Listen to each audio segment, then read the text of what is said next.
Okay, so I'd like to start off by paying my respects to the traditional owners of the land I'm on today, which is the Wallamata people here in Ryde. So just a bit of background, as many of you would be aware, university students are at an increased risk of going through some form of psychological distress at some stage through their degree.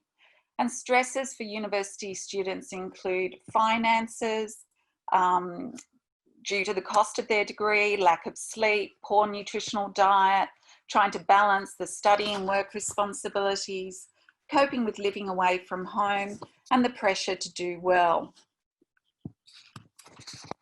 So with university students, even at higher risk, are groups that come from Aboriginal and Torres Strait Islander background, low socioeconomic, rural and remote areas, and also our international students are also at higher risk. And I'm not sure whether this will shock you or not, but in Australia, 1 in 4 university students will experience mental health in any given year. And this is obviously way too many. And we decided in our nutrition and dietetics course at the University of Sydney that we needed to do something extra to assist our students to prevent and or deal with this issue. Our course is a 2 years master's program, and to introduce the topic of mental ill health and resilience, we actually ask our counselling and psychological services to talk to our students on day 1 of our degree, and then also at a few other time points through the degree. And that's talking about how to cope with university life. We did feel, however, that we needed something more practical, and so we developed our resilience workshop, and that's what I'll be presenting today, and looking at the findings from the evaluation of this workshop that we ran in 2018 and 2019. The aims of this workshop were to increase the students' awareness and understanding of what resilience is, and also to identify strategies and learn how to implement them on an individual basis to deal with difficult situations. So how we did this was that the workshop covered things like defining resilience, what it actually is, its benefits, the implications, talking about some general strategies, and also identifying how the individual student can come up with techniques that are going to work for them. As far as the activity we get them to do, and this is probably the part that the students get the most out of, they were asked to anonymously identify and analyse a situation that had impacted on their performance in the workplace. And then other students in small groups would discuss this further. And here are some real situations of what the students came up with as stressful situations. So being isolated on rural placements, getting used to not always being that A-grade student, the over-competitiveness of being with other students or the underperformance of working with other students, confronting death, being abused by patients, lacking confidence to ask questions, adjusting to different situations, challenging relationships with supervisors, balancing their study, work, personal commitments, and also completing tasks within time frames. So this is an example of what we get the students to do in the workshop.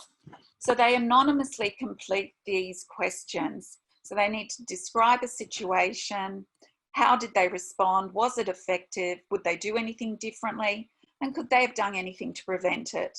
And then in groups, small groups, the students would then discuss the situation and make comments.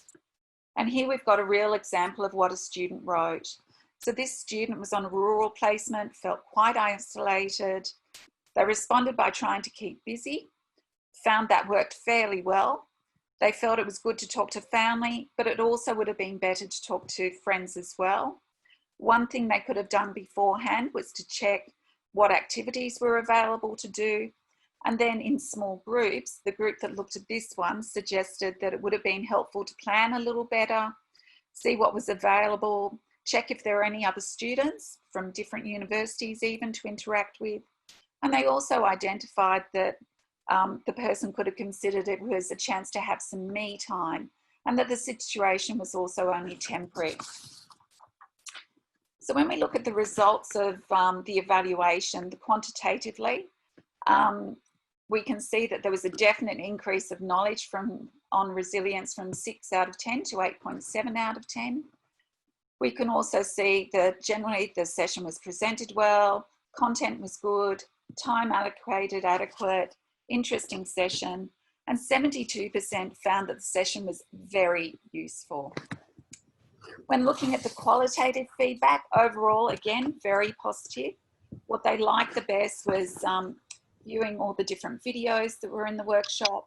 The actual interaction with their fellow students was really well received, and also developing that suite of strategies to individually implement when or if required. Their comments on what would be improved was to allow more time to write up their situation.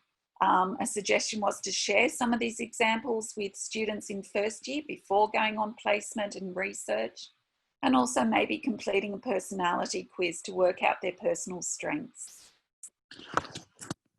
So, in conclusion, I believe it's essential that we assist students to identify and deal with stressful situations. And by teaching them that skill of resilience, we aim to help them deal with those challenging situations, thereby hopefully decreasing the number of students that are affected by ill health each year.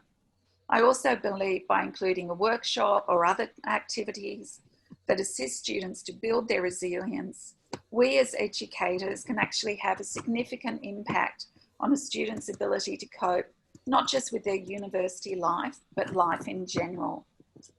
And if you'd like to read more about mental health of Australian university students, this is a really in-depth paper that you can read, and I'll leave that there. So that's it from me. And I presume because I haven't heard from Claire, I didn't go over my 6. Thanks, Margaret. You can leave that up there for everyone. I think that's great. Thank you so much.